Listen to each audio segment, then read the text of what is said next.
Bonjour, moi aussi j'ai mon petit mot à dire sur le pouvoir d'achat, puisque je vois bien qu'il y a plein de vidéos qui parlent de ça. Et donc, alors deux choses, il y a le pouvoir d'achat qui est donc dans la grande surface elle-même, là où vous faites vos courses, hein, et qui tend donc le pouvoir d'achat, qui n'en est plus un d'ailleurs, qui tend à se rétrécir de plus en plus, et ce en fonction donc du salaire que vous avez, des indemnités que vous avez, hein, voilà. Et puis il y a le deuxième point concernant justement donc cette loi qui est en préparation pour être mise en œuvre certainement le 1er décembre concernant donc l'essence, la vente de l'essence à perte. Alors, sur le premier point, bon, dans les grandes distributions, on vous met avec des petites pancartes rouges pour vous dire, voilà, ce produit, ben, on fait aucune marge dessus.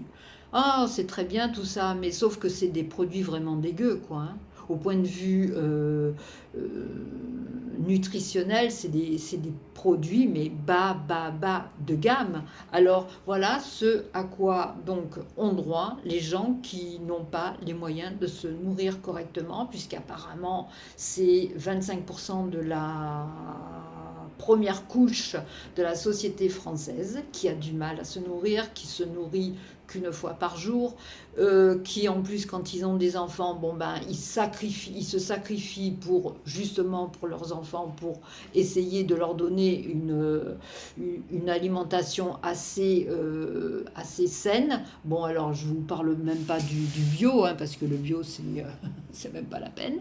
Voilà. Donc il y a cette couche là qui était apparentée, on va dire, à la caste des gilets jaunes qui ont vu le vent certainement venir. Bon, et puis maintenant, donc, il y a la classe moyenne qui a drôlement dégringolé et qui commence à atterrir dans les 25%, c'est-à-dire que ça va grossir ce pourcentage de cette population qui commence à vraiment à avoir du mal, mais du mal à se nourrir. Et il n'y a plus que la classe moyenne dite supérieure, les bourgeois et les riches et les très riches qui tirent encore leur épingle du jeu parce que ils arrivent encore à bien se nourrir et que en fait cette inflation, eh bien ça les touche pas parce que bon ben ils ont les moyens, ils ont des bons salaires, donc ça ne les touche pas. Voilà, ils partent en vacances, il n'y a pas de souci pour ça. Donc ils roulent même en véhicule électrique. Déjà, pour se payer un véhicule électrique, il faut un max de thunes. Donc voilà, il n'y a guère que ces cases de société qui ne sont pas encore touchées, mais qui peut-être demain, si l'inflation continue de grimper, ou si on entre en récession, je me pose la question si on n'a pas déjà un pied dedans dans la récession, eh bien vont peut-être commencer à souffrir à leur tour. Voilà. Alors maintenant, vous avez aussi, par exemple, dans les, dans les grandes surfaces, il y a deux types de consommateurs. Il y a ceux qui regardent, qui scrutent les, euh, les prix, tout ça. Vous entendez des fois, ah mais t'as vu, ça a augmenté de 5, 10 centimes. Ou alors vous avez un autre type de consommateur, c'est-à-dire le bobo qui arrive avec ses minots et puis qui dit aux enfants, bon les enfants, voilà, on a acheté donc des prunes, des pommes, des poires, des bananes. Vous voulez autre chose? Donc ça veut dire que ces gens-là n'ont pas de souci d'argent.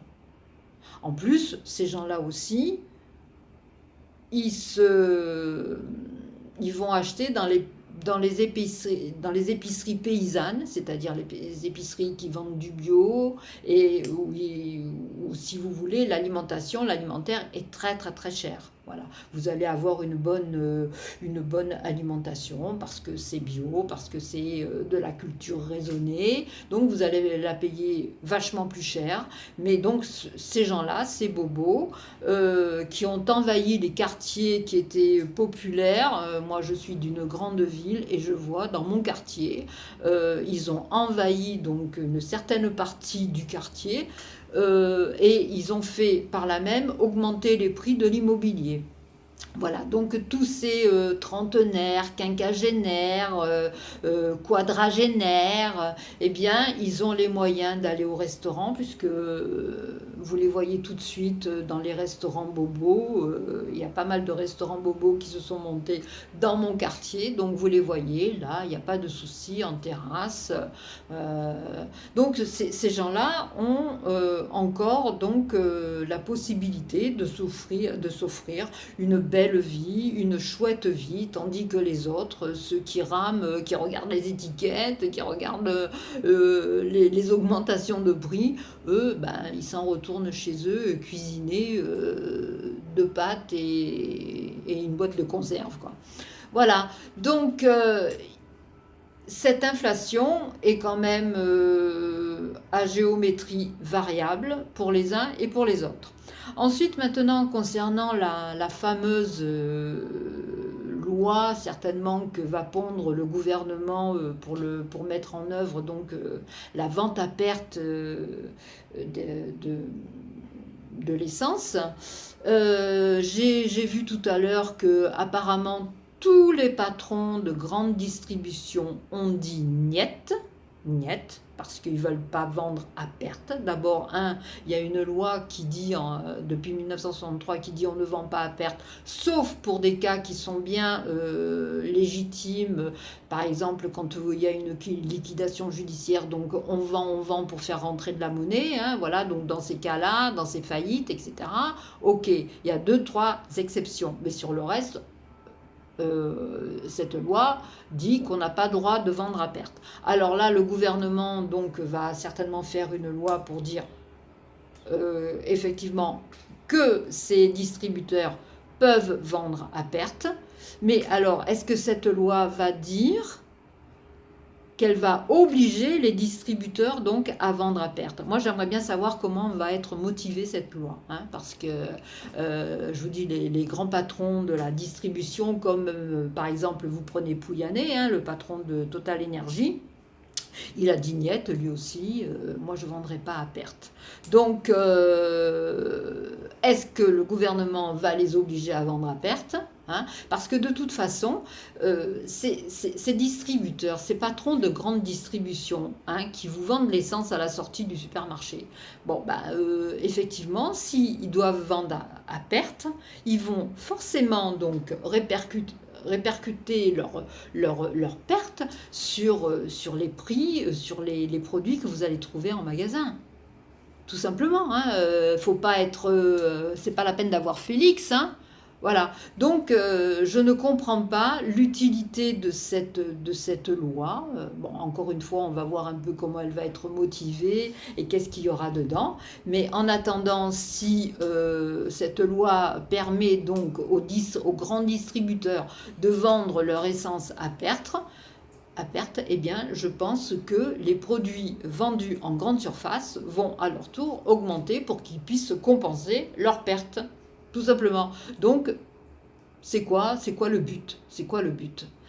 Voilà, donc c'était un peu mon coup de gueule sur ces deux gros points, parce que les gens qui sont obligés de faire leur plein d'essence pour aller bosser, donc maintenant on va avoir certainement le choix, ils vont avoir le choix entre soit faire le plein pour bosser, soit faire le quart de plein en grande surface pour manger, soit ne plus se chauffer parce que, bon, dans un souci de climat, donc on vous dit il faut restreindre votre chauffage, votre électricité. Bon, on va avoir le choix entre ou. Voyez?